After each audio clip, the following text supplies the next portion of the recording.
Good afternoon and welcome to Nasdaq Trade Talks. I'm your host, Jill Malandrino, global markets reporter at Nasdaq. Joining me at MarketSite is Bob Smith. He's a co-founder, president, and chief investment officer over at Sage Advisory. We're going to be focusing on advisors and what they are missing out in with their practice. Bob, thank you so much for joining us here today. And advisors are missing out on millennials. Yes. And ESG. Why are millennials so attracted to the ESG movement? I think, well, it's very simple. The millennial generation, by and large, is very cause-driven. They're value-driven, cause-driven, unlike any of their predecessors. And as a result, they really want to see a double bottom line. They want good financial outcome. They're very shrewd. They're very savvy. They're very frugal.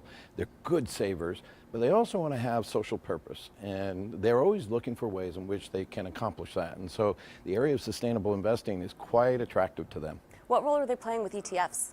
I think the role within ETFs is that if you look at either the robo kind of organizations that are out there or many of the brokerage firms, I think what we're increasingly trying to do is to communicate and get to that millennial group in the way that they like. They're very socially connected. They like things in mobile form. That's the go generation. I want to do it when I need to do it and how I need to do it. And so I think that's really where they're trying to get to them. Let's talk about practically applying this. Tell us about the Sage ESG Intermediate Credit. Sure. GUDB is the symbol for good bonds, good B. And what we're trying to do there is to have the best companies we can possibly have in our index to track the broad conventional market. But what we want best is defined for us as the highest environmental, social, and governance scores that we can possibly find in the group. And so far, we've done an exceptionally good job of tracking exactly the market. But where we're different is we're demonstrably higher than all these values that we think millennials are seeking in their investment process. How so?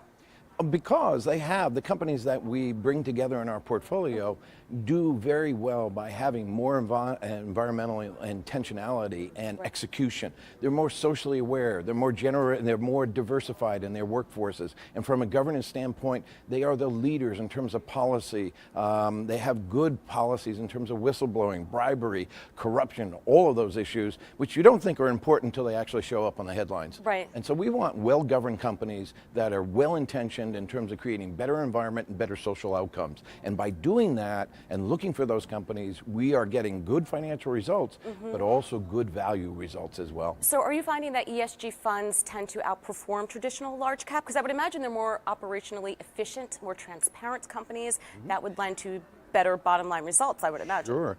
Morningstar results showed us in the first half of this year, which was a difficult year, that actually the vast majority of ESG-oriented equity managers outperformed the indexes and did much better than those who ignored those particular factors. In the fixed income arena, we can tell you unequivocally that we outperform, and we outperform without giving up any bottom line return and getting that double bottom line of that added value, the cause that they want to invest in. So it's coming, and I think that when you think about millennials being 90 million strong, by the middle of next year, they'll be the largest part of our population. By 2025, they will be the largest segment of the workforce of America. And with that comes buying power and investing power. And that's why you have to pay attention to them, because they are going to be driving consumer spend. Yes, Jill. I mean, undeniably, it's there. The numbers speak to it. And we in the financial services industry have to do a better job of connecting with their purchasing power and their investing power. We're not doing a great job of it right now, but I can tell you sustainable investing is in the early stages of coming on board. It will be more prominent year in, year out as we go forward. All right, great to hear. Thank you so much for joining me at MarketSite. And thank you. I'm Jill Malandrino, global markets reporter at Nasdaq.